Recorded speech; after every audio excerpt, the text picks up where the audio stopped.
Aristide Briand. Mesdames, Messieurs, premier délégué de la France, je viens cette année, comme les précédentes, apporter à cette tribune un acte de foi sincère et ardent dans la Société des Nations. La Société des Nations, dès ses premiers pas, dans une atmosphère de doute et de ridicule.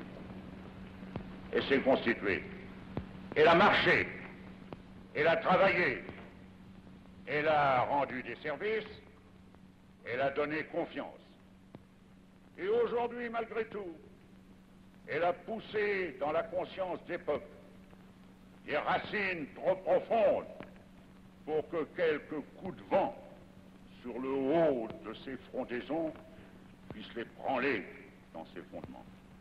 Et il n'est pas douteux que les hommes qui se trouvaient à travailler pour le rapprochement se trouvaient placés entre les coups et ils étaient destinés à en recevoir.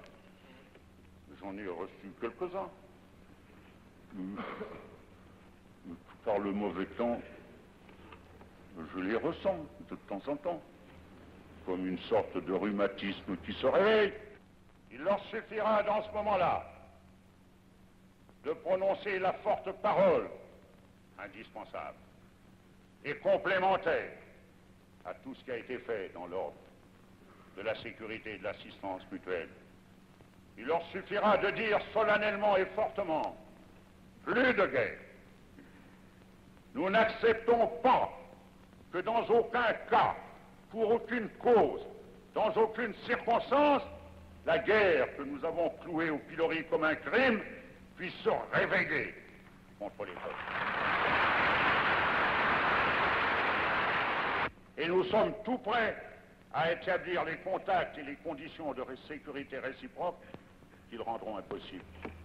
Eh bien, messieurs, si les nations réunies pour réduire les armements et pour appliquer l'article 8 du pacte, si à ce moment-là, elles ont la possibilité de cette parole et de ce geste, et si elles le produisent devant les peuples, écartant d'une main vigoureuse toute possibilité de crime, de guerre, dans l'avenir, si le point d'interrogation qui gêne notre Constitution, qui est comme une tache dans notre pacte, s'il disparaît sous une telle influence, alors, mesdames et messieurs, ce jour-là, les peuples pourront illuminer, les peuples pourront se réjouir, les peuples pourront envisager la possibilité d'une large réduction des armements,